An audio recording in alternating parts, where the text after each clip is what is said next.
also in Latin America, in Europe has done Europe as continent they have done a well job, but gender-based violence is a problem that is not only, it's a global problem. However, Europe has done a good job. They are still facing a lot of problems with this issue of gender-based violence. Thank you. Thank you so much, Dr. Beatriz. And now I'm going to present I'm going to present my presentation, sorry. And I would try to be, sorry.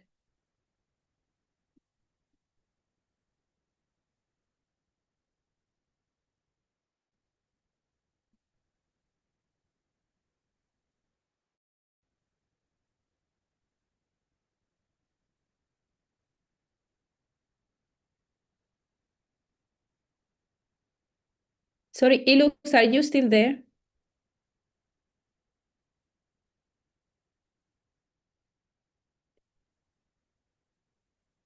Please tell me if you can see my screen.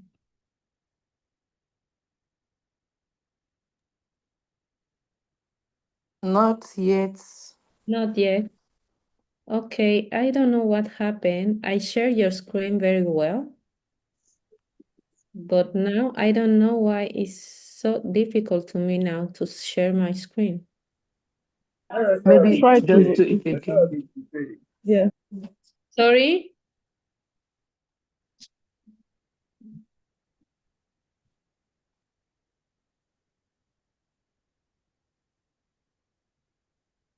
Ilux, are you here? Can you help me?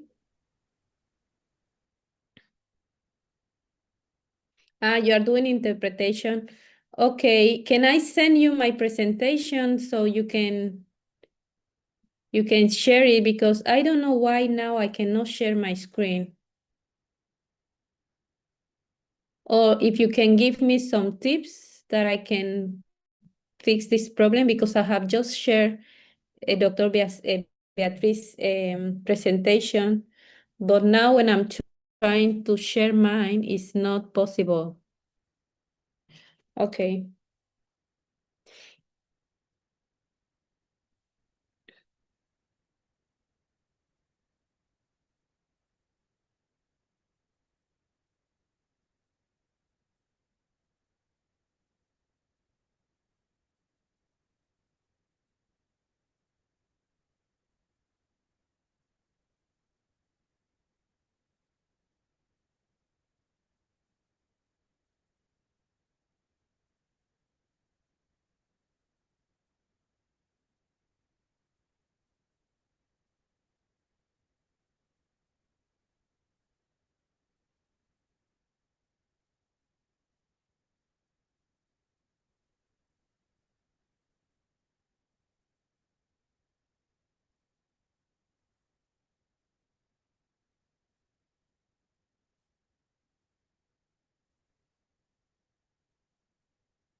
Okay, I have shared it.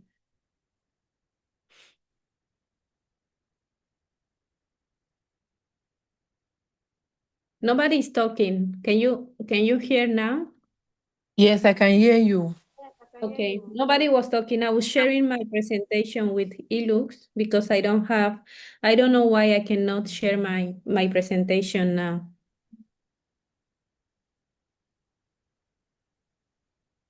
He will share it with me now. Sorry, he will help me with the screen presentation.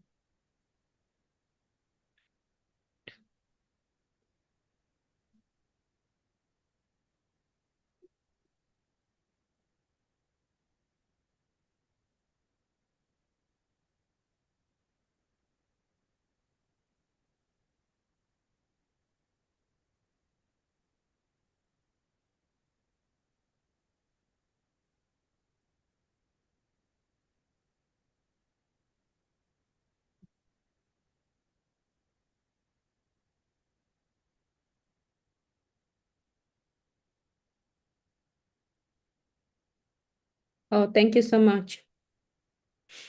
Okay, next slide, please. Okay, today I'm going to talk about this agenda. I'm going to pass some of the things that because Beatriz has already introduced some of the things that I have prepared for today. My agenda is like you can see in the screen. I wanted to talk about gender-based violence, type of gender-based violence, where gender-based violence occurs, global impact of this problem, countries with the highest prevalence in the last 12 years, Equatorial Guinea as a case study, gender-based violence statistic in Equatorial Guinea, existing legal framework in the country, statistics of gender-based violence, and causes and influence factor of gender-based violence in the country, the impact of gender-based violence on the development of our country, and finally, as Dr. Beatriz did, I will provide some recommendations. Okay, next slide. Okay, next. I am agree with Sister Beatriz when she was saying that gender-based violence is any harmful or act against a woman or simply because she is a woman. It includes physical, psychological, sexual, economic, digital, institutional, and symbolic violence. It's a violation of human rights, it's a public health issue, and a structural barrier to sustainability development. Okay, next slide. She has already described most of these gender-based violence types. So I will go to the next slide. Where gender-based violence occur everywhere, in public and private, at home, at school, at work, in the community, in the institution, and online, as you can see. Okay, next slide, please. The global impact of gender-based violence. Recent publication of of this organization, UNICEF, UNFPA, UN Women, and the World Bank has shared that 1 in 3 women experiences physical or sexual violence. 736 million women have suffered physical or sexual violence by an intimate partner or sexual violence by someone else. Every 11 minutes, a woman or a girl is killed by someone she knows. Where is the impact of, where is the economic cost of gender-based violence? Gender-based violence consumes $1.5 trillion per year. That is approximately 2% of the global GDP. This problem also affect productivity, interrupt careers, entire society lost human capital, creativity, and innovation capacity, affecting sustainable development and social cohesions. Next slide, please. This data UNFPA have shared this data in 2021 and positioned my country, Equatorial Guinea, as the 4th country with the highest prevalence of gender-based violence in the last 12 years. That's why I'm going to talk about Equatorial Guinea specifically in my presentation. Okay, next slide, please. As you all know, Equatorial Guinea, my country, is a small country located on the west coast of Central Africa, composed of continental region, Rio Muni, and several islands, the largest of which is Bioko, where the capital Malabo is located. Its border Cameroon to the north, Gabon to the east, and south in the Gulf, and the Gulf of Guinea to the west. The official languages are Spanish, French, and Portuguese, although Spanish is the most widely spoken. There are also several traditional languages such as Fang, Bubi, Indowe, Bisio, and Annobonese. Equatorial Guinea is one of the African countries with the highest GDP per capita, largely due to its oil reserves. However, despite its oil wealth, there is significant. Sorry, can you hear me? Who is talking? Yes, we can hear you, Evangelina. Okay, thank you. Can you mute your microphone, please? Equatorial Guinea is one of the African countries with the highest GDP per capita, largely due to its oil reserve. However, despite its oil, well, there is significant inequality and many citizens face challenges related to poverty. Please, next slide.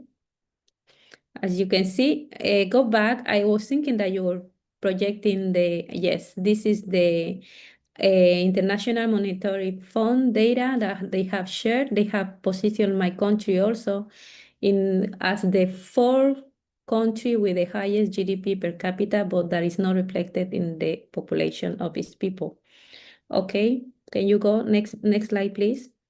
Okay, the data that our Institute of Statistics have recently shared about our population is, as you can see, is around 1,225,377 population, where women we occupy the more than the 50% of the populations. Okay, we can go next slide. This is the legal framework on gender-based violence in Equatorial Guinea. Internationally, we have the Convention on the Elimination of All Forms of Discrimination Against Women, as Cameroon, as Beatriz has just shared. Equatorial Guinea also ratified the protocol of the African Charter on Human and People's Rights on the Rights of Women in Africa, that is also known as the Maputo Protocol, the Beijing Platform for Action in 1995, and recently they have renewed their commitment on the Beijing Plus 30 in September this year during the UNGA 18 in New York. The national framework, we have the Constitution of the Republic of Equatorial Guinea who established equality before the law and prohibits discrimination based on sex. We have also a draft organic law to prevent, eradicate, and sanction violence against women, but I have to share that this law has been in a draft more than 10 years. Nobody is taking action to the real implementation of this law. And we have also a traditional draft about the law in marriages that aim to regulate practices that affect women's rights. There is also in a revision a civil and a family code to strengthen gender equality, and also a new penal code which introduces harsher penalties for gender-based violence crimes. Next slide. Next slide, please. Okay, this is a study. This data has shared by the UNPF. It's a study that they did in my country in 2011 that says that 43.6 of women and girls aged 50 to 49 have been victims of physical and sexual violence by their partner in the previous year here in Equatorial Guinea. Approximately 20.5 of women in Equatorial Guinea were married or in union before the age 18, according to the same study. Prevalence, according to the national report, 63% of women aged 50 to 49 have experienced violence in the hands of an intimate partner. Among married women, 65 have suffered violence from their spouse. Among young people, 50 to 24 years, 55.7% believe in sometimes justified for a husband to beat his wife, according to the same survey. 46% of women who reported physical violence in the past 12 months they have suffered injuries as a result. Okay, you can. Okay, next slide, because this is in Spanish.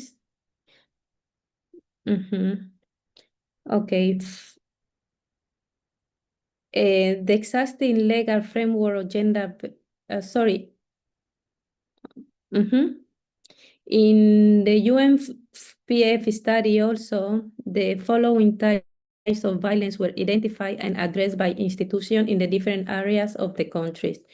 Insular region, Bioko Norte and Bioko Sur and Obon, physical, sexual, economic, and psychological violence have identified, for example, in Bioko Norte, 143 cases of physical violence and 34 cases of sexual violence were recorded during this study period. Factors associated with violence. In the same UNFPA study, one of the predominant factors identified is alcoholism, suspected adultery in the insular region. 28% of violence cases were attributed to this cause.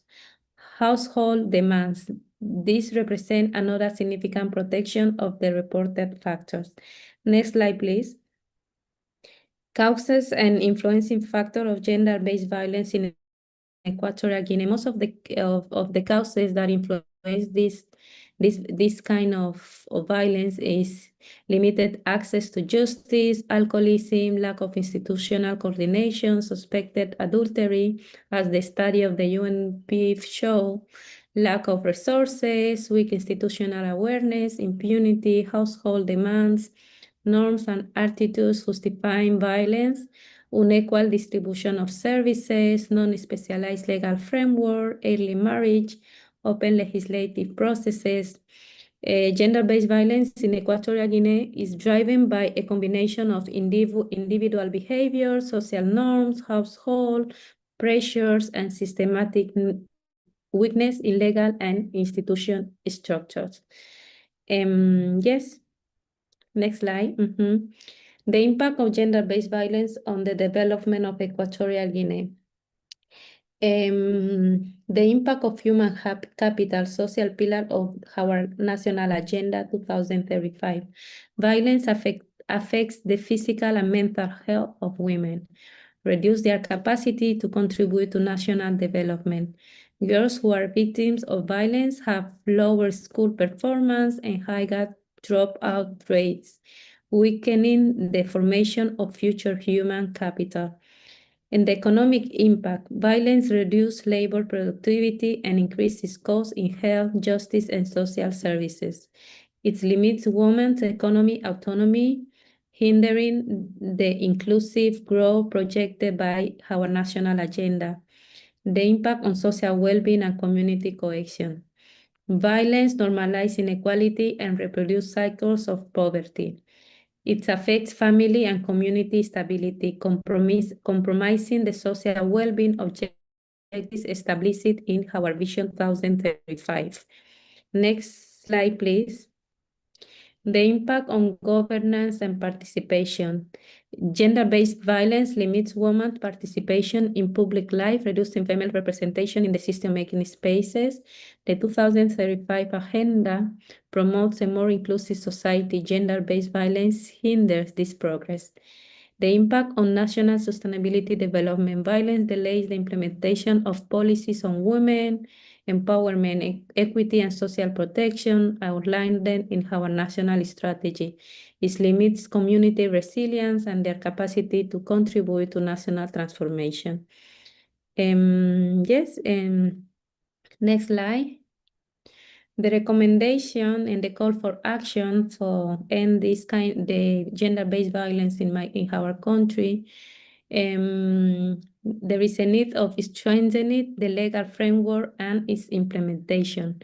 The government has to accelerate the approval of the organic law to prevent, eradicate, and sanction violence against women.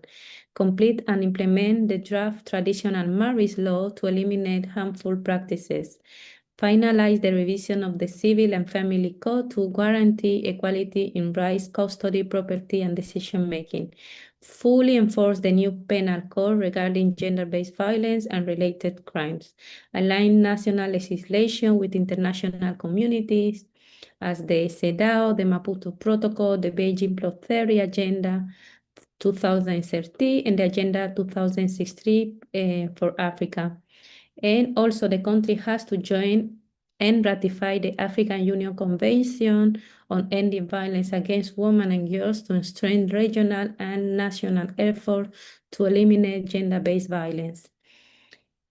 A stronger, coordinated, and trained institution. Create a national system for prevention and response to gender-based violence with unified protocol across justice, police, health, and social services. Establish gender units in all ministries according to gender mainstream requirements. Mandatory training for public officials on victim supports, right-based approach, gender perspective, and trauma management.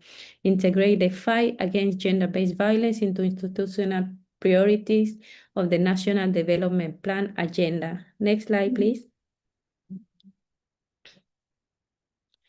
Cultural transformation and education of equality. Introduce content on equality, respect, and violence prevention into the school curriculum from primary education.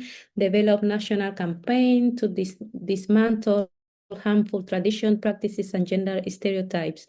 Promote positive masculinities and share family responsibilities.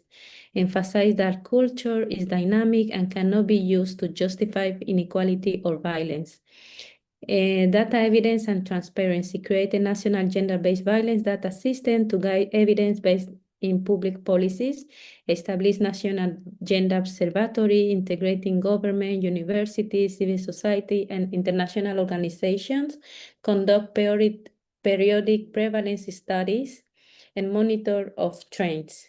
Establish integrated care centers in all provinces, provide medical, psychological, legal services, and temporary shelters. Set up 24/7 hours emergency hotlines with inter-institution coordination. Ensure free access to legal assistance and effective protections. Next slide.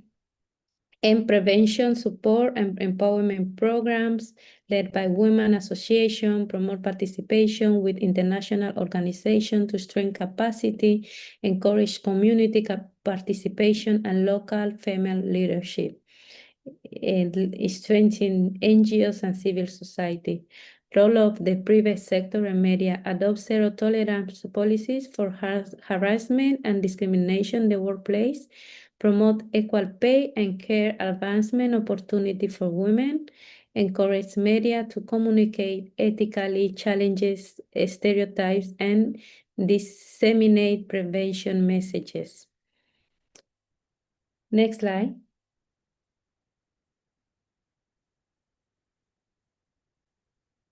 Next slide, please.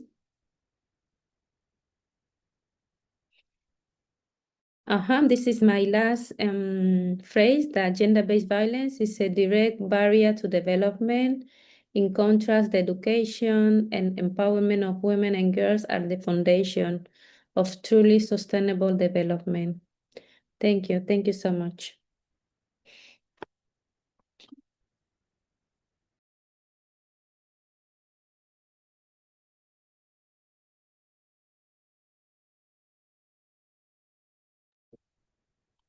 Okay, okay.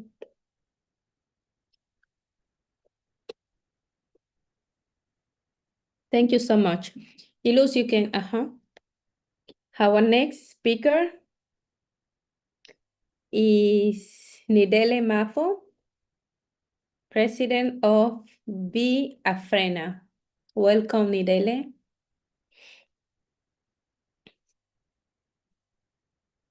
Thank you, Evangelina. Good evening to everyone. Merci de nous passer la parole. Nidele, we cannot hear you very well. Can you speak without your speaker? I think that will be better. The sound will be better. Can you hear me now? Yes, now better. Better. Okay. Thank you. Thank you. Alors, bonsoir à tout le monde. J'espère que tout le monde se porte bien. Je Bonsoir, suis Didel. Nidel. Vous m'écoutez? Oui, Merci. Je suis Nidel Mbondgulo-Wondieh, présidente de l'association Viatena, activiste de la société civile et surtout défenseur des droits des femmes. Aujourd'hui, je vais m'exprimer sur une thématique assez importante, la violence numérique à l'égard des mères célibataires. Pourquoi cette thématique? J'ai fait le constat selon lequel les jeunes mères célibataires sont la cible d'une violence extrême sur les plateformes numériques.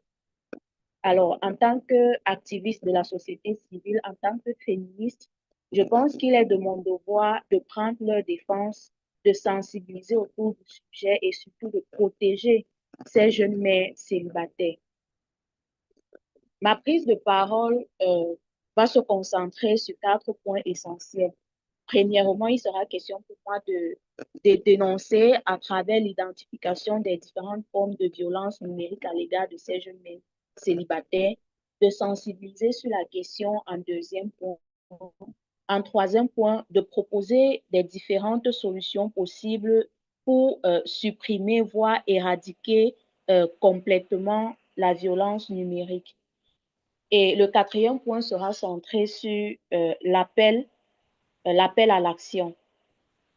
Alors, commençons par le premier point, qui est l'identification des différentes formes de violence numérique à l'égard des jeunes mères célibataires. Les jeunes mères célibataires sont victimes de harcèlement. Elles subissent des insultes, des menaces, des humiliations sur les réseaux sociaux qui visent leur statut de mère célibataire, comme si être mère célibataire était un crime, entre parenthèses.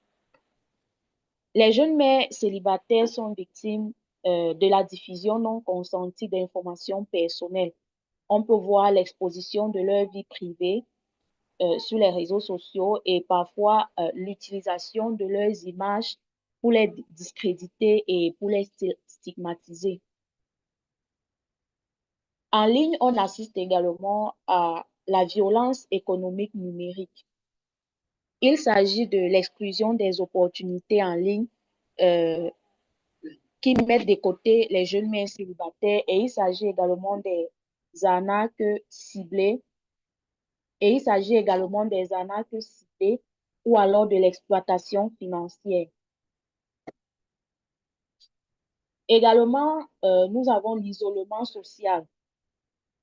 Je peux vous assurer, et je pense que beaucoup d'entre vous ont déjà fait le même constat que moi, les jeunes mères célibataires subissent beaucoup l'isolement social. Ça veut dire qu'il existe une vague campagne de dénigrement qui les marginalise dans les espaces numériques, ce qui renforce leur vulnérabilité. Nous avons par exemple des groupes d'hommes qui se font appeler les hommes du côté obscur. Pour ceux qui scrollent en longueur de journée sur Facebook, sur Instagram ou même sur le réseau social X, vous allez remarquer qu'il y a des gens qui se font appeler les sensei du côté obscur.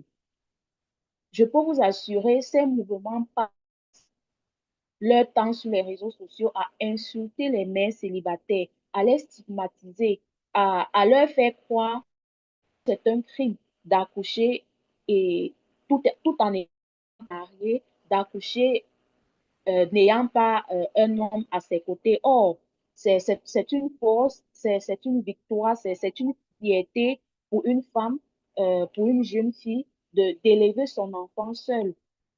Ce n'est pas de sa faute si le papa a pris la poudre d'escampette. Alors, lorsque je vois cette vague d'humiliation que subissent les jeunes mères célibataires, je me demande à qui la faute. Qui devrait-on réellement questionner? La mentalité de quel genre devrait être questionnée? La mentalité de la gente féminine qui prend la force, qui prend le courage d'assumer les responsabilités d'une irresponsabilité de la gente masculine ou alors on devrait questionner la gente masculine pour son irresponsabilité envers ces jeunes mères célibataires. Alors, le second point de ma présentation va s'appesantir sur la sensibilisation. Il est vrai que vulgairement, de façon générale, la sensibilisation s'accentue sur la prise d'opposition ou alors sur le fait qu'on doit dire aux gens arrêtez d'insulter les mères célibataires, arrêtez les campagnes de dénigrement sur les mères célibataires. Mais moi, je pense qu'on devrait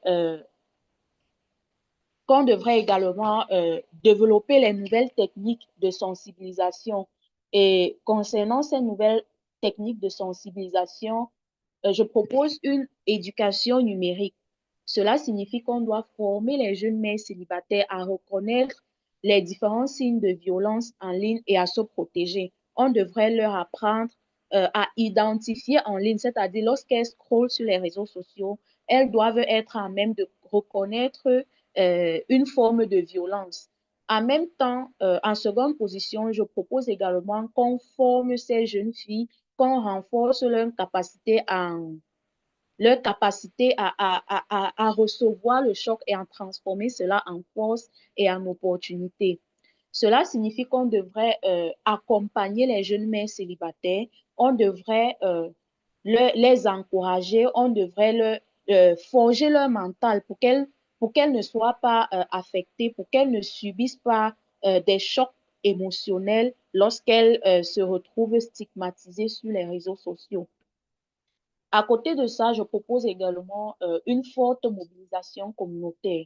Ça veut dire que nous devons impliquer les organisations de la société civile, les leaders locaux pour briser le silence autour des violences numériques à l'égard des jeunes mères célibataires.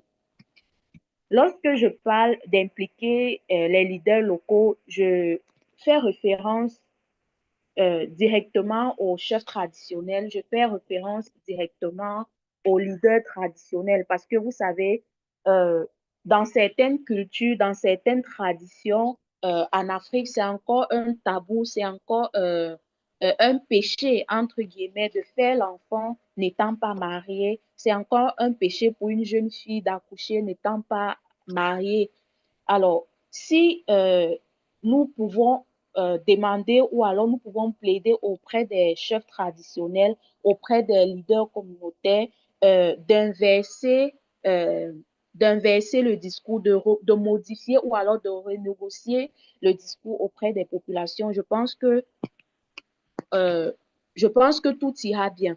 Je pense que ces leaders traditionnels pourront faire comprendre à la population qu'on ne devrait plus voir les jeunes mères célibataires, qu'on ne devrait plus voir l'acte d'accoucher sans être marié comme étant un péché, comme étant une chose sévèrement punie par la tradition. À côté de la mobilisation communautaire, je propose également une narration positive. Ça veut dire que les organisations de la société civile, de nombreux mouvements féministes doivent valoriser le parcours des mères célibataires en ligne afin de contrer les stéréotypes et de redonner confiance à toutes ces jeunes filles mères célibataires. Alors, ça veut dire que de temps en temps, on doit organiser des sessions de rencontres entre jeunes mères célibataires, avec des jeunes mères célibataires, j'allais dire, pour les faire comprendre que ce n'est pas une fatalité, ce n'est pas une mauvaise chose. Parfois, être mère célibataire vient d'une décision personnelle. Parfois, être mère célibataire vient d'un que la vie nous a imposé et qu'on devrait faire avec. Alors, il est important de faire comprendre à ces mères célibataires que c'est plutôt une force, c'est plutôt une fierté, c'est plutôt encourageant de voir mères célibataires se battre pour sa progéniture. Également, nous devons mener des campagnes inclusives. Ça veut dire que à côté du fait qu'on doit rassembler les jeunes mères célibataires et renforcer leurs capacités, on doit également sensibiliser au maximum la gente masculine. Parce que vous savez, s'il existe une mère célibataire dans le monde, c'est forcément parce qu'il y a eu un homme qui a fait de cette jeune fille mère célibataire.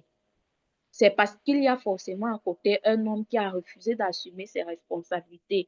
Et du coup, la jeune fille, la jeune mère se retrouve comme étant la risée de la population, comme étant la risée de la société.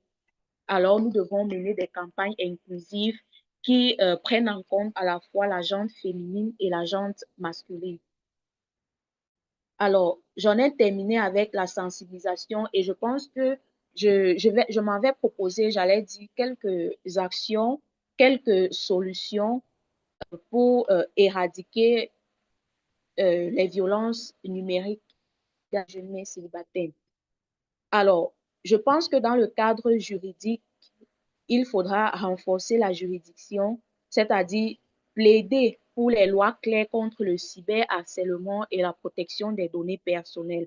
Ça veut donc dire que dans la loi générale, dans le cadre juridique camerounais, par exemple, on devrait instaurer une loi spéciale contre la stigmatisation des jeunes mères célibataires parce que dites-vous que qui touche à la sensibilité d'une mère célibataire touche forcément à la sensibilité de son enfant, touche forcément à affecte forcément le développement de son enfant parce que tout ce qu'une mère ressent, le dit-on, l'enfant le ressent également.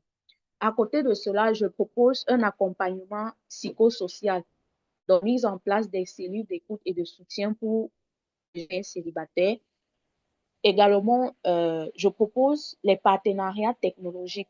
Ça veut donc dire que nous devons collaborer, nous, activistes de la société civile, nous, organisations de la société civile et nous, gouvernements, nous devons collaborer avec les plateformes numériques pour signaler et supprimer rapidement les contenus violents. Ça veut donc dire que si le gouvernement camerounais s'engage à supprimer les violences numériques à l'égard des jeunes mères célibataires en ligne, ce sera très simple et très facile. Les collaborations avec les différents détenteurs des plateformes numériques sont désormais possibles et même faciles. Ça veut donc dire que le gouvernement peut mettre en place des stratégies, des techniques pour limiter la diffusion des messages erronés, pour limiter la diffusion des messages de stigmatisation à l'endroit des jeunes mères célibataires. À côté de ça, je propose une autonomisation économique. Vous savez, offrir aux jeunes mères célibataires des formations en technologie, en maîtrise de l'outil informatique est important. Également, je pense que l'indépendance financière est la clé de toute chose. Imaginez une jeune mère célibataire qui, en plus de subir la pression sociale quant à son statut de mère célibataire, se retrouve encore dans la souffrance, si on peut le dire ainsi, se retrouve encore dans le manque financier, se retrouve encore à commander chez certaines personnes. Vous comprendrez qu'elle sera premièrement affectée psychologiquement, mais également elle aura ce poids à supporter, cette dépendance qu'elle ne mérite forcément pas. Alors, pour pallier cela, je propose une autonomisation financière. Chaque jeune mère célibataire doit être financièrement indépendante.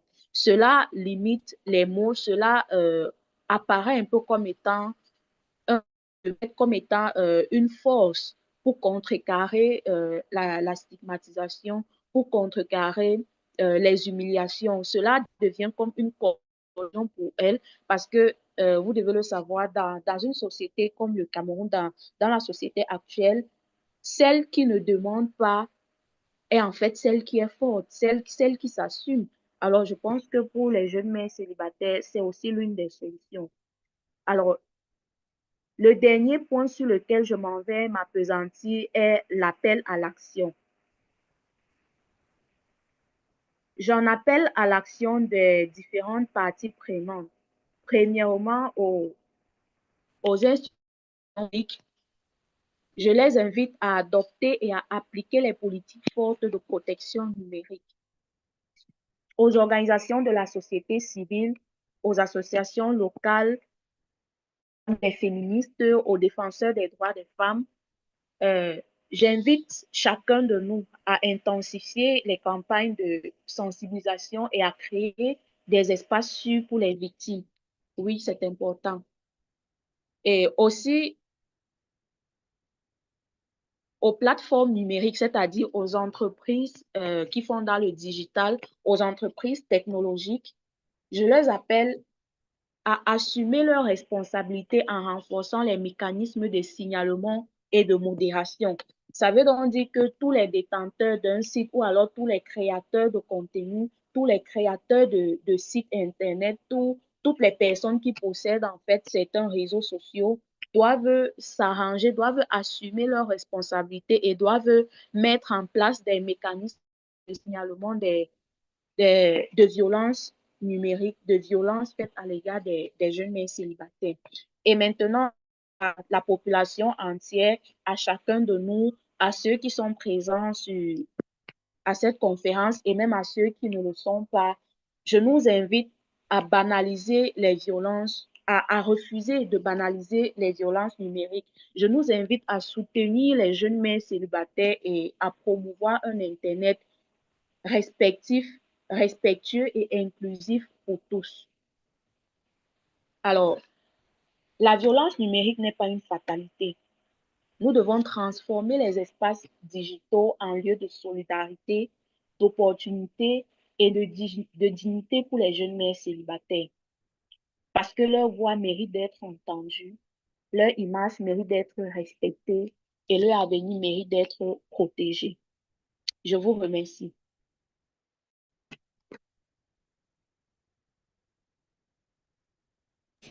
Thank you so much, Nidea. Thank you so much. Our next speaker is I am here. Adelaine Poani. Yes, I'm here. Okay. Are you going to share your presentation or are you going to do it like Nidea? Unfortunately, I'm not with my laptop, so I can send You it can to you later. Yeah, No, okay, you can speak. It's okay. yeah, I can speak. Yeah. Voilà, je suis Adeline Poigny, psychopédagogue, enseignante spécialisée également. Et je dis merci à Dr. Zo, à l'égalité et CAS, de nous avoir permis aujourd'hui de défendre sur les thèmes que nous avons choisis par nous-mêmes.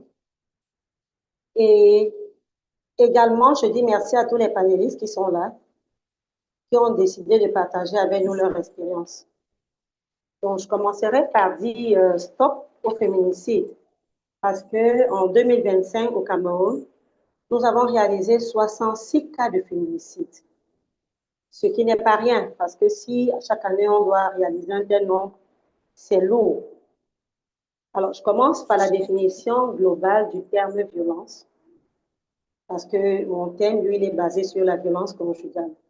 Alors, qui dit violence conjugale commence par parler de violence avant d'arriver sur le conjugal.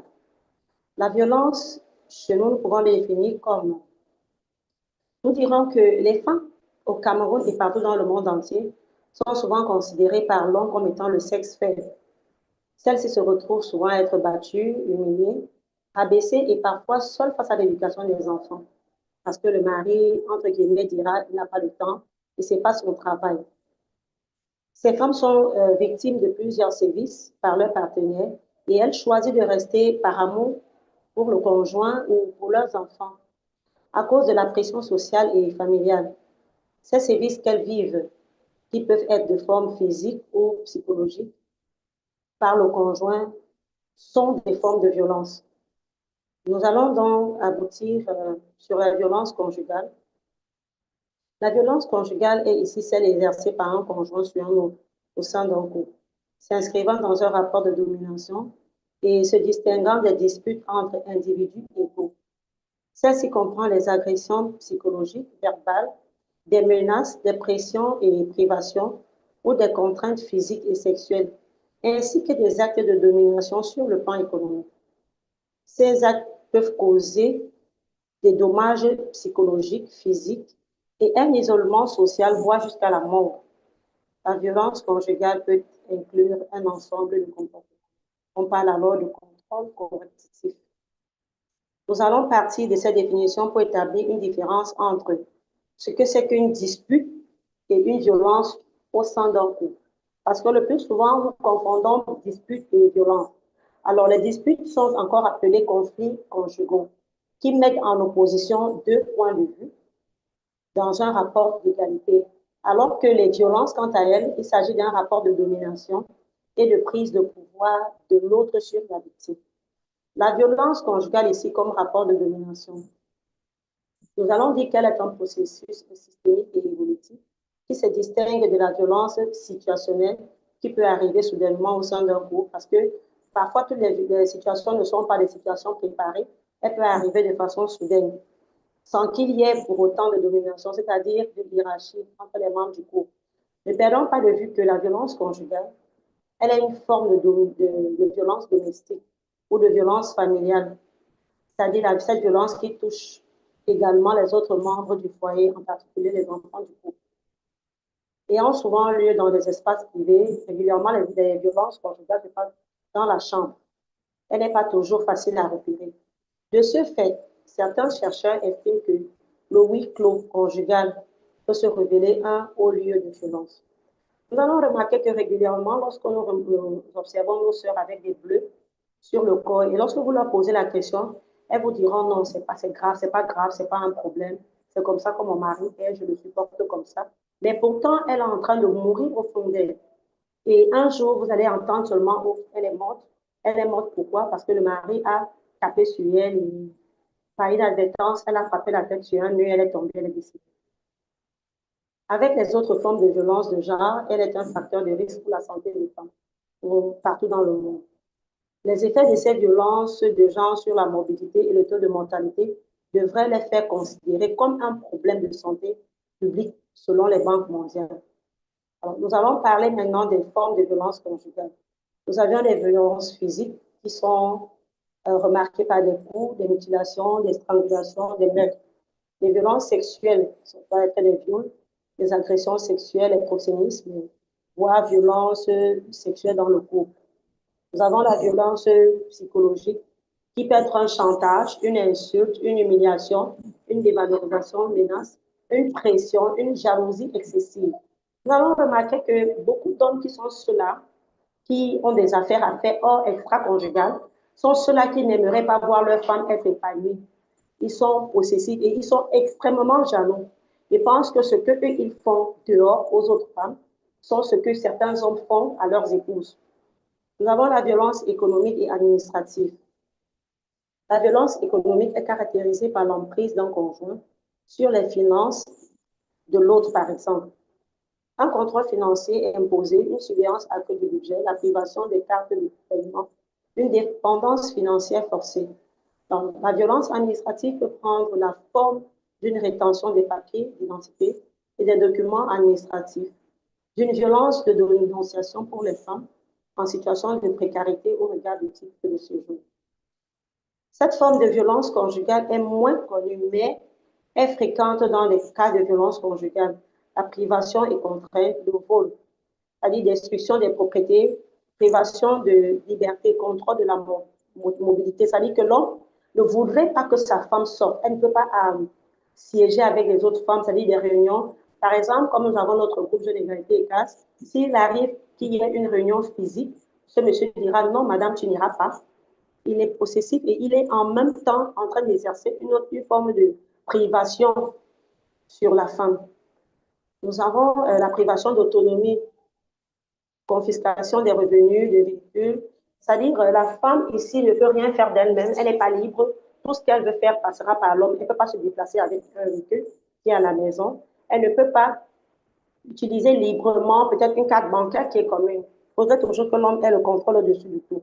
Alors, l'isolement vis-à-vis des proches. C'est-à-dire, on vous interdit de rendre visite à votre famille. Et on vous interdit de visiter les milieux où il y a beaucoup de personnes de peur qu'on ne vous dise que non, il faut dénoncer l'acte qui pose, il faut dénoncer ce que tu vis à la maison. Alors, l'ampleur de la violence au sein du couple. Les enquêtes auprès de la population fondées sur la déclaration des suivantes fournissent des estimations les plus précises sur l'ampleur de la violence au sein du couple. En 2018, une analyse des données sur l'indice de ce phénomène dans 161 pays des zones entre 2000 et 2018 menée par l'OMS pour le compte du groupe de travail interinstitutionnel des Nations Unies sur la violence à l'égard des femmes a révélé que près d'une femme sur trois dans le monde, soit 30%, avaient subi des violences physiques ou sexuelles au sein de son couple. En 2018 également, le New York Times publie un article faisant état d'une nouvelle forme de violence domestique digitale à travers le contrôle à distance des équipements électroniques. Contrairement aux autres pays de violence conjugale, les violences économiques sont les plus récurrentes. Elles représentent 70,6%. Les violences psychologiques sont continuées à 62,7%. Les violences physiques, 25,4%. Et les violences sexuelles, 31,1%. Le 17 août 2020, Amnesty International et SOS Viol ont accueilli favorablement la nouvelle loi belge sur les violences sexuelles et domestiques, mandatant les magistrats pour suivre une formation de base ou une formation approfondie à l'Institut de formation judiciaire. La loi est venue une réponse aux préoccupations dans les luttes contre les viols et les violences sexuelles. Le 13 juillet 2023, la loi sur les préventions et la lutte contre les féminicides, les homicides fondés sur le genre et les violences est promulguée. Cette loi vise à ajouter à l'arsenal juridique belge la sanction des crimes repris en titre, ainsi que la prévention des violences qui y conduisent. En novembre 2023, le tribunal de première instance du Againrd Division Charleroi crée la chambre de violence conjugale CVC sur le modèle de la chambre de traitement des toxicomanes CTC. Cette chambre entre en fonction en début 2024 et propose des contrats d'apprentissage. Se rapprochant du sursis aux justiciers, ce dernier étant sous la menace d'un enfermement carcéral en cas de non-respect de ces conditions préalablement acceptées.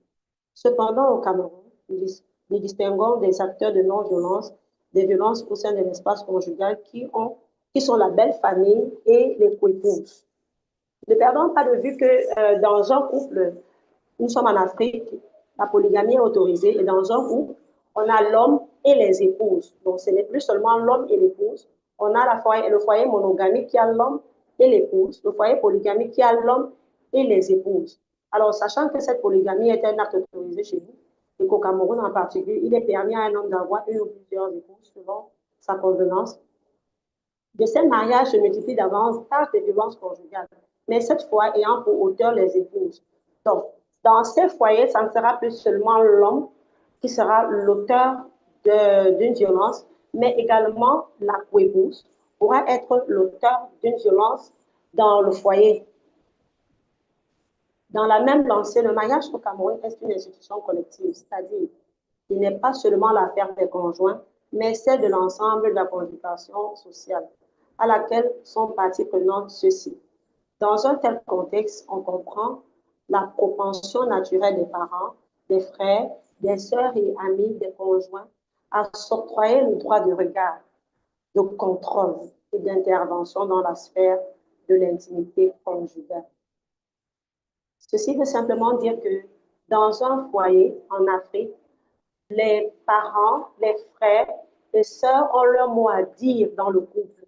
Parfois, c'est la belle-sœur qui va venir vous causer des problèmes dans le foyer et le mari ne va rien dire pour vous protéger. Il va vous exposer aux maîtressures de sa famille, aux coups et blessures de sa famille.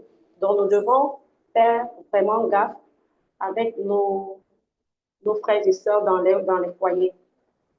Dans une étude menée par G. Weger et P. Van Wookman sur le profil de la femme et le développement au Cameroun, il en ressort clairement que l'identité de la femme camerounaise en 1996 est largement celle d'un bien masculin, d'un instrument au service de la reproduction et de la perpétuation de l'endocentrisme social. La nouvelle loi sur les violences conjugales au Cameroun, loi du 13 juin 2024, en forçant l'ordonnance de protection et rayant l'ordonnance provisoire de la protection immédiate afin de protéger plus longtemps la femme en danger. En 2023, les forces de l'ordre ont enregistré 271 victimes de violences conjugales. Nous allons ici avoir des statistiques dans le Cameroun sur les violences faites par type de violence. 45% de femmes ont subi des violences physiques au Cameroun, 20% les violences sexuelles, 42% les violences morales. Il est aussi signalé que 51,4% des actes violents ont été commis par les maris ou les partenaires. 48% des victimes déclarent n'avoir jamais recherché de l'aide. Vous allez remarquer que le nombre de victimes qui réclament n'avoir jamais cherché de l'aide est élevé parce qu'ils sont sur le qu'en dira-t-on, qu'est-ce qu'on va dire, nous venons à peine de nous marier, ça fait pas 2 mois, maintenant si je parle, j'ai les enfants, qu'est-ce qu'ils vont devenir, je préfère rester dans mon coin, mourir avec mes blessures pour sauver mes enfants.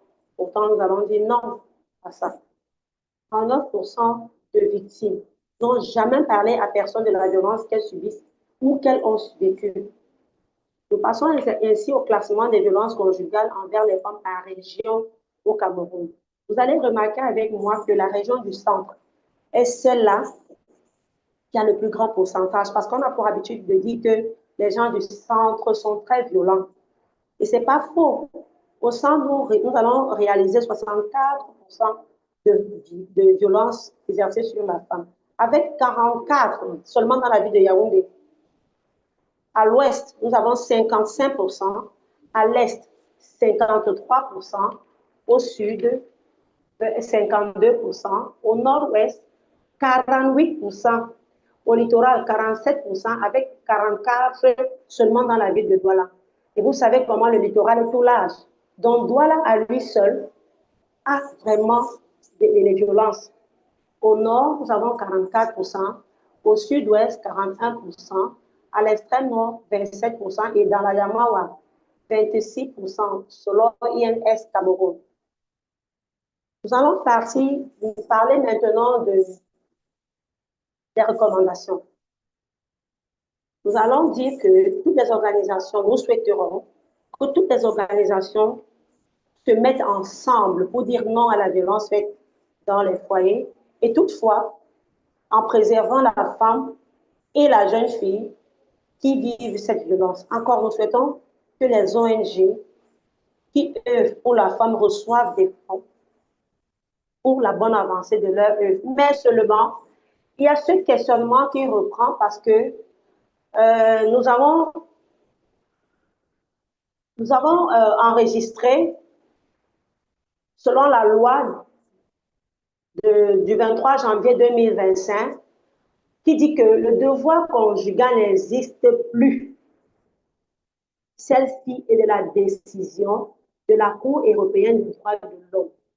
De ce fait, le refus continuel et perpétuel d'avoir les relations charnelles avec son mari ou la femme ne constitue plus un manquement, une obligation maritale de nature à causer le prononcé d'un divorce par couple. Ceci voudrait simplement dire que l'Union européenne, ayant reçu plusieurs plaintes par les femmes selon lesquelles elles sont battues, elles sont violentées, décide de ne plus prendre cela comme un problème, mais décide plutôt de dire que dans un foyer, la femme est libre. Ça prend plus en compte la violence sexuelle. La femme est libre de ne pas satisfaire son mari ou pas. Mais la question que je viens à me poser est celle de savoir, est-ce que ce n'est pas ouvrir la porte à d'amples problèmes, puisque nous savons tous que l'homosexualité et le lesbianisme est ce qui est en train d'être cultivé sur la planète Terre. Est-ce que ce n'est pas, entre guillemets, laisser la porte grandement ouverte à ces différentes pratiques? Ça, je souhaiterais que nous fassions un petit réfléchir sur ce point. Sur ce, je vous dis merci et merci à Dr. Zone de nous avoir donné cette opportunité. Merci. Thank you so much, Adelaine. Thank you so much for sharing. Merci. Okay. Yes, thank you so much. Now we will give access to Charity. Charity, are you here?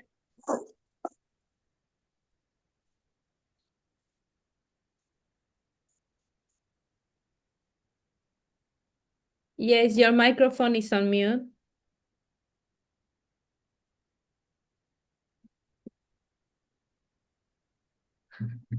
Your microphone. We can see you, but your microphone is on mute.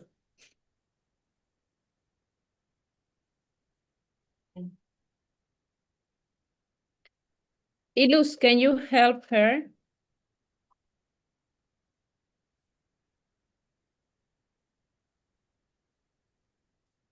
Can you unmute her? Oh, yes. Is it okay now? Yeah, it's perfect now. You can put your Is camera it okay, again. please? Yeah. Yes, it's okay.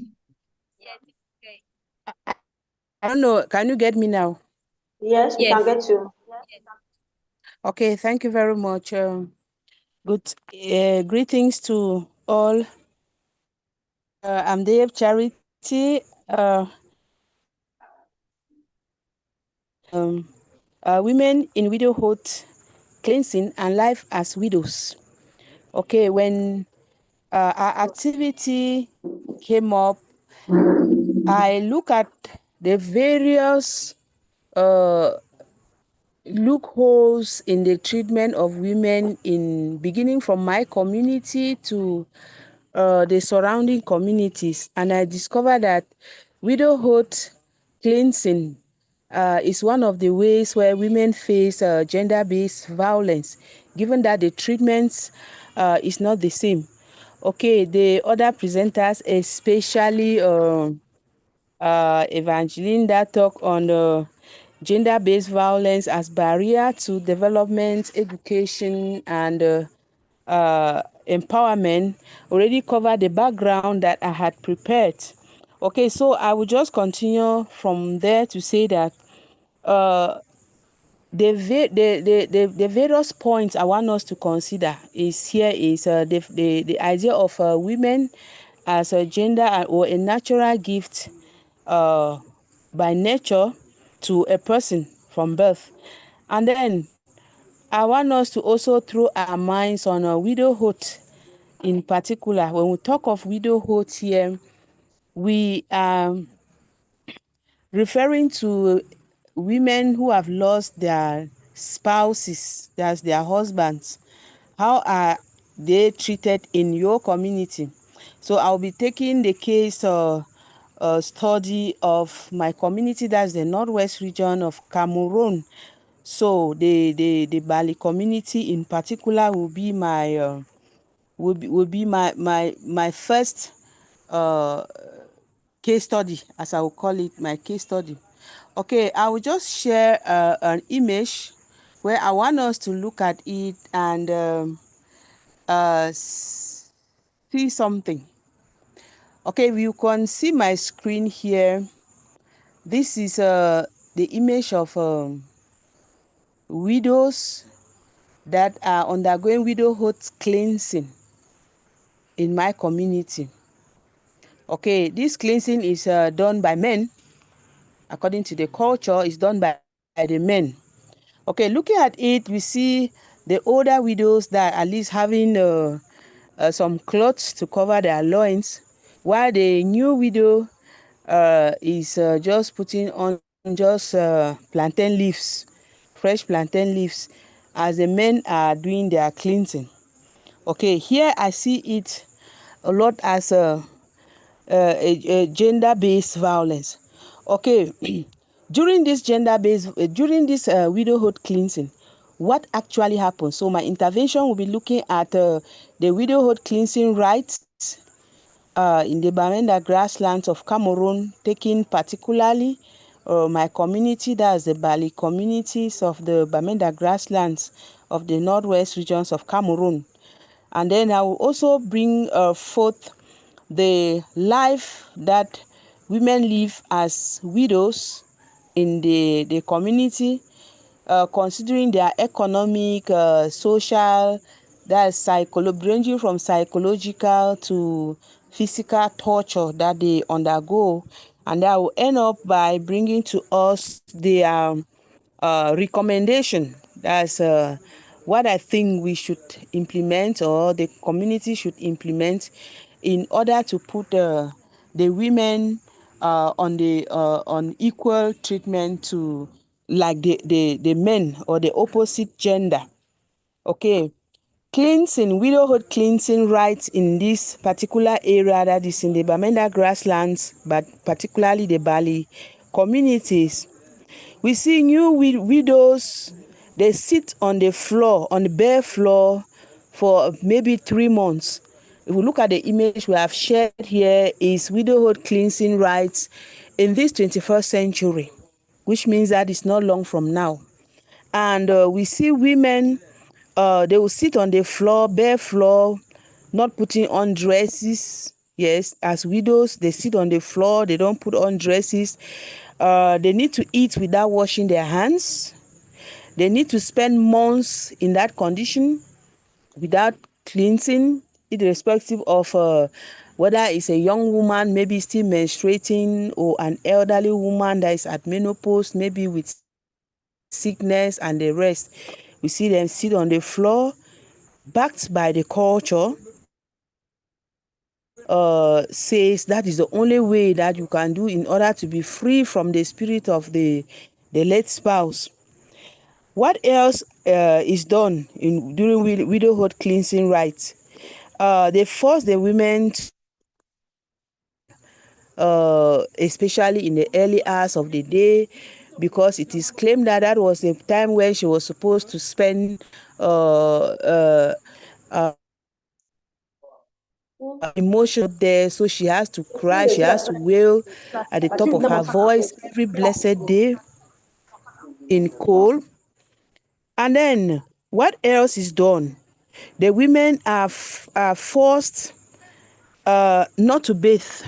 They are not expected to have their baths maybe for weeks. They eat without washing their hands. They don't bathe themselves. They are not expected to cover themselves even when sleeping. The highest thing is that they sit near the fireside, irrespective of the smoke or mosquito or whatsoever. They sleep on bare body. Then she is also expected to provide items, material items, and financial contribution to those traditional widowhood cleaners that they're supposed to come and cleanse them.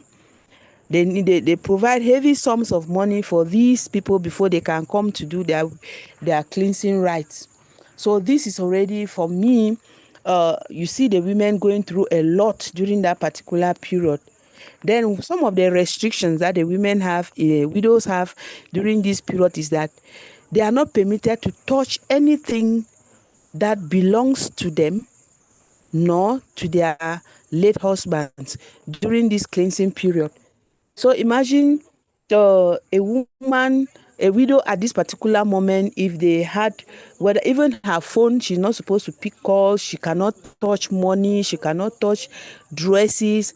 Everything is, she is like isolated from the whole world. She has to be on her own. She does not talk directly. She's restricted from talking to people who come to even mourn with her. She can only talk to people through other widows or older widows that sit beside her. So the woman is completely cut off from the society. And so if she's not permitted to touch any of her belongings, you can bet me she's not also permitted to touch her bank account, or maybe her bank book, or neither that of the husband, neither the dresses, maybe house documents and the rest. So all these, they restrict her from doing so, and by so doing, they are keeping her away from what is surrounding her as a widow. And life as a widow, let me move to the next stage, which is life as a widow. Life as a widow, the women suffer physically and psychologically. Widows suffer physically and psychologically. For instance, the fact that they don't touch their properties, neither is she supposed to touch we have already mentioned the issue of bank account, book, or neither her own nor her husband's, neither even a phone call. She cannot touch her phone. and the rest. And she is not even bound to eat from a plate or use spoons in eating. Okay, imagine during this period, she needed to communicate maybe in her workplace or in her job site or the rest. She is not permitted. Yes, she's not permitted to do that, because doing so is, it is believed that her she will not be cleansed from the ill luck of losing a husband. Okay, the next thing is here of life as a widow. One of the challenges is that she is intimidated and seen as a murderer. When a woman loses the husband, the first accusation is that she killed the husband. But we have come to discover that during widowhood cleansing in this community, the men, if it is a widower, during this cleansing period, he is not treated in that way. And the problem here comes first of all from the women themselves, especially those that have undergone that cleansing. They find it difficult to treat their sister, their fellow sister, better than they were treated during their own period. And the worst comes here if the widow had an issue with maybe in-laws. Then this is a period where the in-laws will rain hell on her with the way they will treat her. Okay, we also have as life as a one of the challenge here is that she if if she attempts to remarry, she is criticized and seen to be a happy widow. Yes, when you hear because this widow is trying to seek for her happiness again, so they will call her a happy widow, in that she killed the husband, living as a widow, and is preparing to already settle down. So we see that challenge is there. Okay, next we will look at if the widow, for example, rather if she has to marry, the culture holds that she needs to marry from the husband's family, meaning that she should marry within the family. The first thing is that the culture sees her as one of their property. They have married her, they have paid her dowry. So the husband not being there is not an excuse for her to go away from the family, because she is still seen as a property of that family. So if she has to remarry, then she has to remarry within that family. That's one of the things. So even if she loved somebody else, she is not expected to, irrespective of the time that she has been as a widow. The male gender don't face that kind of a challenge. Few months, even a month after the cleansing rite, he is already seen happy, and you see the people will say, no, he is moving ahead, he is a real man. But that same statement is not made when it concerns the widow.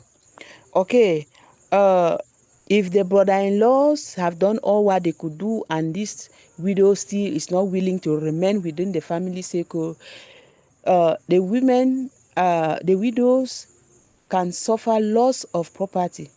Yes, most often they seize even the house where they were living in with the husband.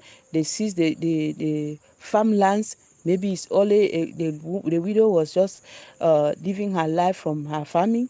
You see cases where they have seized the farms, and they don't care how the widow has to continue. Maybe in cases where they have children, most often those children, they don't care about the future. All is that they seize the properties, and the widow becomes more desperate than before. It's really a trying moment for widows in this community. And this type of violence seem to be just a respect of the culture. Yes, because he said if a woman does not go through all these stages and respect all the rules, she is seen as a murderer, as earlier cited. Okay, going by all these explanations, I know that some communities also have their own ways of widowhood cleansing. Some can be a bit mild, as compared to what I have presented here. But the truth is that when we look at the treatment of widows and widowers, we are going to see that there is a lot of gender bias in that regards. There is a lot of gender bias on the widows as against the widowers. And what do we recommend here so far? We want to recommend that we should continue with the sensitization, looking at specific cultural barriers in our various communities, or where we have our organizations or associations. We need to continue with the sensitizations against those kind of cultural restraints on widows in that community. And our advocacy should start with the women, because most often the people who excel in mounting pressure on the widows, or maybe on orphans, because sometimes you also see orphans going through some kind of torture just because the culture says so. When we identify those things, we have to continue with the sensitization, bringing forth better ways of handling situations of that nature without hurting the tradition or culture, but rather taking the people to see the light of a better way of handling situations, even if it means the widowhood cleansing. Okay, another recommendation here is widows need finances. They need the material assistance. Remember, the husbands were there to provide for them, to stand for them. The husbands were their pillars, and now they are not there. So the society, the culture, the community should rather be the pillars of these widows, just as for the orphans. Rather than to take from them, the society should rather look for a way to give to these widows and make life better for them, so that this be economically, socially, and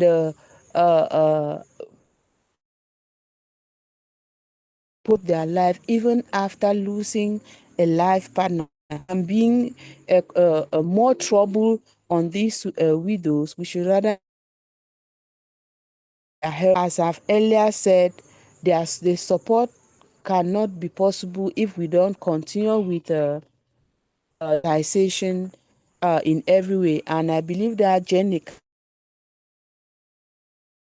by organizing these kind of talks, because from here we learn to go now behind us. All the participants can identify, because we are all from Africa. We have culture. We said our culture is our backbone, yes. But which kind of culture do we promote in our communities? If these cultures don't build, it is but certain that the cultures destroy. And if our culture is not that one that can empower, then let us be certain that it is withdrawing from individuals. And destruction from an individual is already destruction in a community, because a community being happy or to be developed cannot be done without the women. So women need our support. Okay, thank you very much. If there will be anything we need updates on, I'm sorry my machine got bad, and I was unable to upload the presentation that I had prepared. But if needed later, I can always arrange it and send. So thank you very much to the organizers. I'll be waiting if there's anything we need to know further. Thank you. Wow, thank you. Thank you so much, Charity. Thank you for sharing.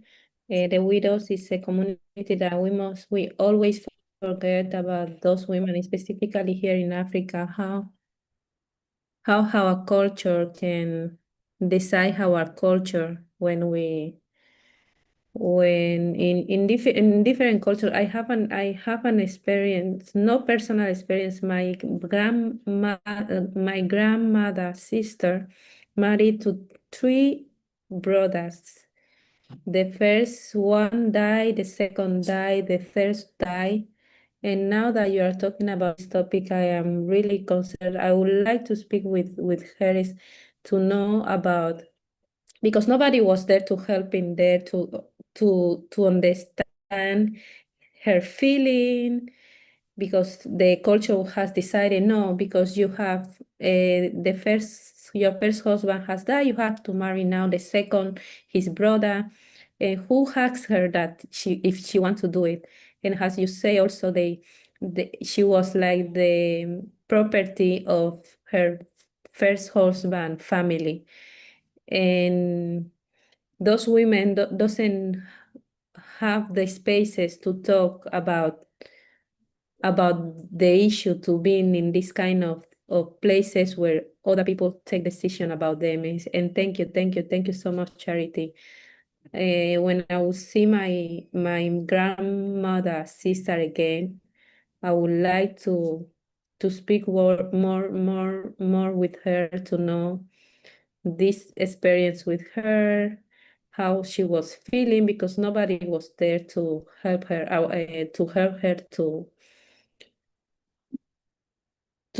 sorry, my English, to carry all this, right? Thank you for sharing.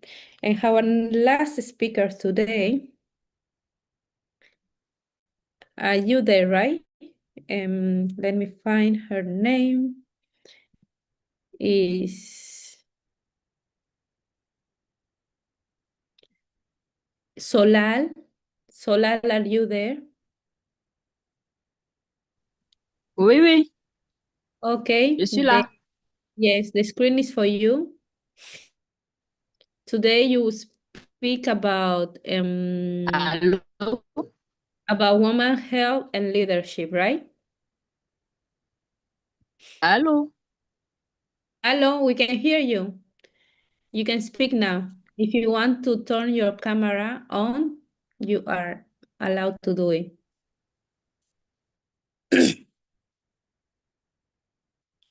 Ok, merci beaucoup. Mais pour la caméra, je vais m'excuser parce que je suis en train d'économiser ma batterie.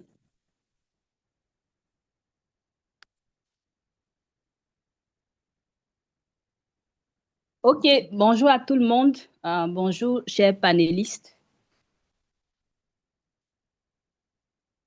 Merci de m'avoir accordé la parole. Je réponds au nom de Ngarmadi Solal Rigine, présidente de l'Association pour la promotion du genre et de lutte contre les changements climatiques et membre de Génération Égalité. C'est avec un grand honneur et un profond sentiment de responsabilité que j'aimerais partager avec vous ce thème d'une importance capitale, la santé et le leadership féminin dans le contexte tchadien. Au fait, dans notre pays, le Tchad, bien sûr, comme d'ailleurs dans de nombreuses nations en développement, les défis liés à la santé des populations et à l'autonomisation des femmes sont à la fois complexes et cruciaux. Les femmes jouent un rôle central dans la cohésion sociale, l'économie et le développement durable, mais elles rencontrent encore de nombreux obstacles pour exercer pleinement. Aujourd'hui, nous allons explorer comment renforcer la santé des femmes tchadiennes, promouvoir leur leadership et leur permettre de devenir des actrices clés du changement dans notre société. Ce thème n'est pas seulement une question de justice ou d'égalité, mais aussi une condition essentielle pour le progrès de notre nation. La santé et le leadership féminin constituent des enjeux essentiels pour le développement social, économique et politique du pays. Dans le contexte général, vous savez, le Tchad est classé parmi les pays à faible revenu avec des indicateurs de santé très préoccupants, notamment la mortalité maternelle qui reste très élevée, les maladies infectieuses, la prévalence au paludisme, de la malnutrition et le faible accès aux soins. Selon le rapport sur la santé dans le monde OMS 2019, le taux de mortalité est estimé à 856 décès pour 100 000 naissances vivantes, l'un des plus élevés au monde. Ce contexte met en évidence la nécessité de renforcer le leadership féminin dans la gestion des politiques de santé, car les femmes leaders ont souvent une meilleure compréhension des enjeux locaux et peuvent mobiliser efficacement leurs familles et leur communauté pour des interventions ciblées. Malheureusement, des barrières culturelles et sociales freinent leur implication dans les processus décisionnels. Si on prend la situation de la santé des femmes au Tchad, on note en premier lieu l'accès aux soins. Vous savez, les femmes tchadiennes rencontrent beaucoup des obstacles pour accéder aux services de santé, notamment en matière de santé physique, mentale et reproductive. La couverture fonctionnelle et la planification familiale restent très insuffisantes. En deuxième lieu, il y a la mortalité maternelle.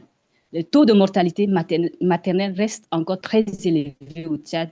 Cela est en partie dû à un manque d'infrastructures et très inégalement réparties, c'est-à-dire leur répartition géographique est très inégale. Les zones rurales où résident la majorité des femmes, notamment les communautés nomades ou semi-nomades, disposent de peu de structures médicales équipées et de personnel qualifié.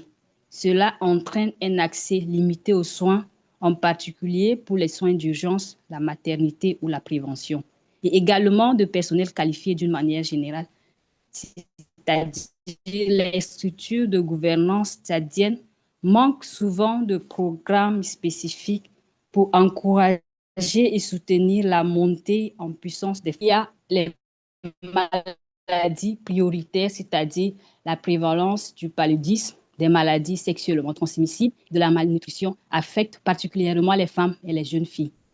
Et en dernier lieu, il y a les facteurs socio-culturels. Vous savez, les normes sociales et culturelles pèsent encore sur la communauté tchadienne.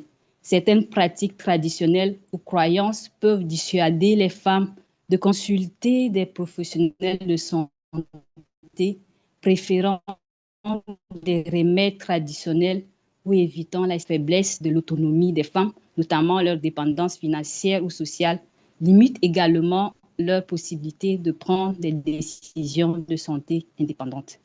Si on prend le leadership féminin dans le contexte tchadien, on note tout d'abord la participation politique. Bien sûr, nous avons besoin d'une forte participation des femmes dans la politique, mais malheureusement, la représentation des femmes dans des postes de décision reste encore très limitée.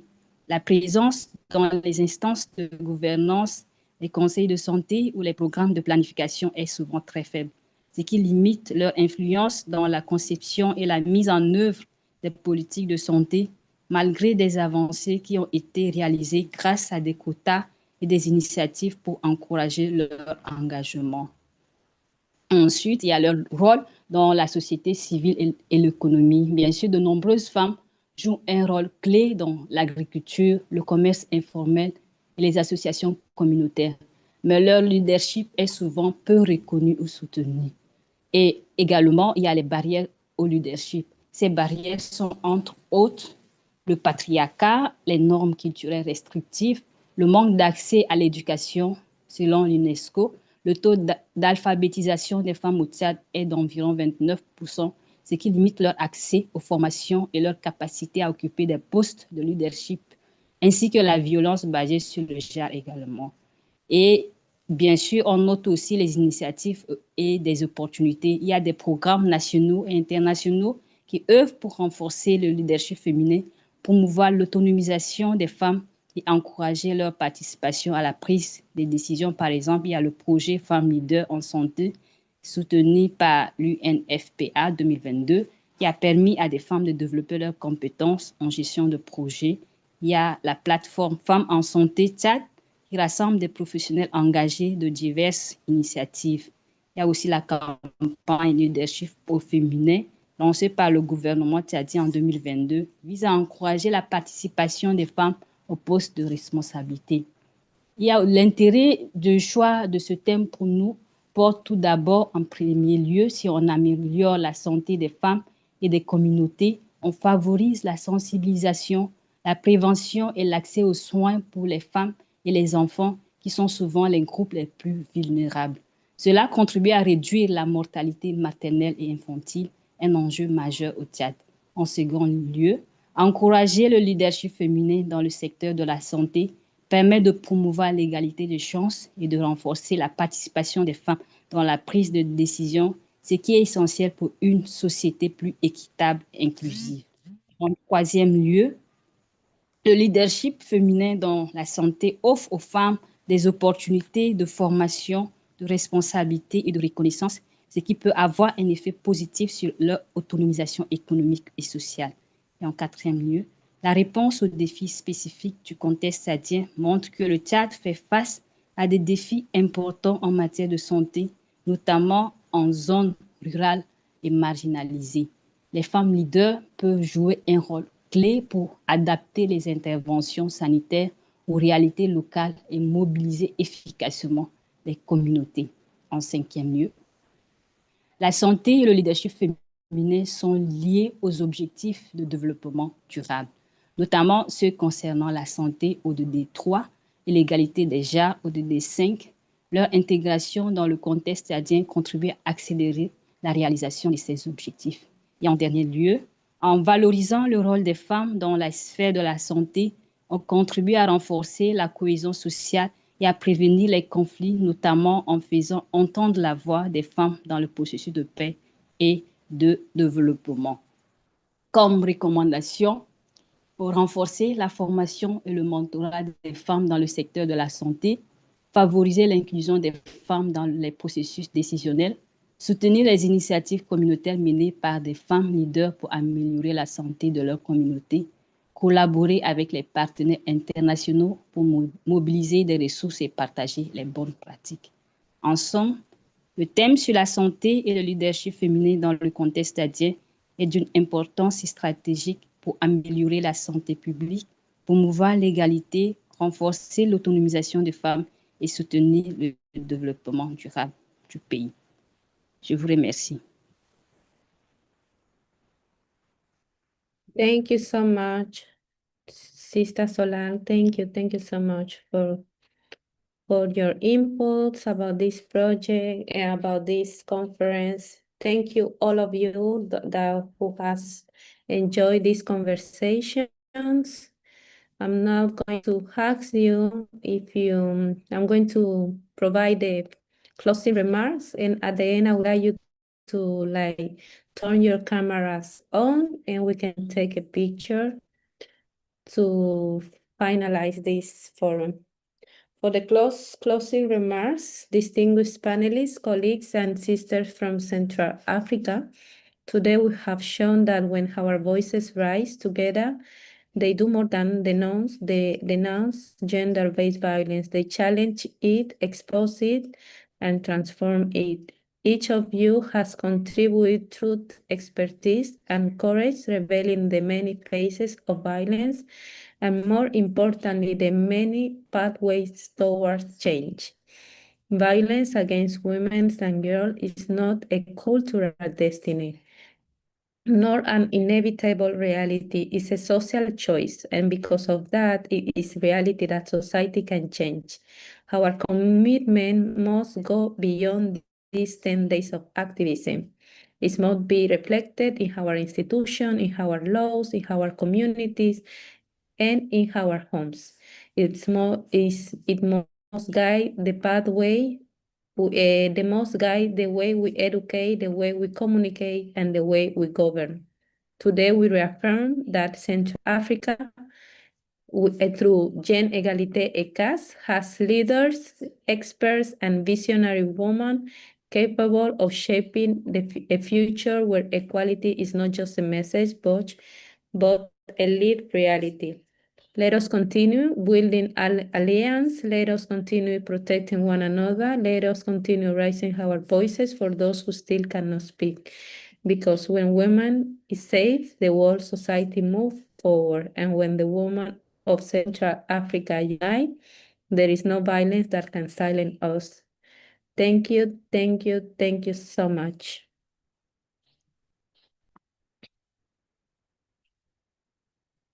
Juanita, ¿estás ahí? ¿Puedes ponerte en la cámara para tirarnos una foto? Charity, are you there? Can you turn your camera on so we can take a group photo?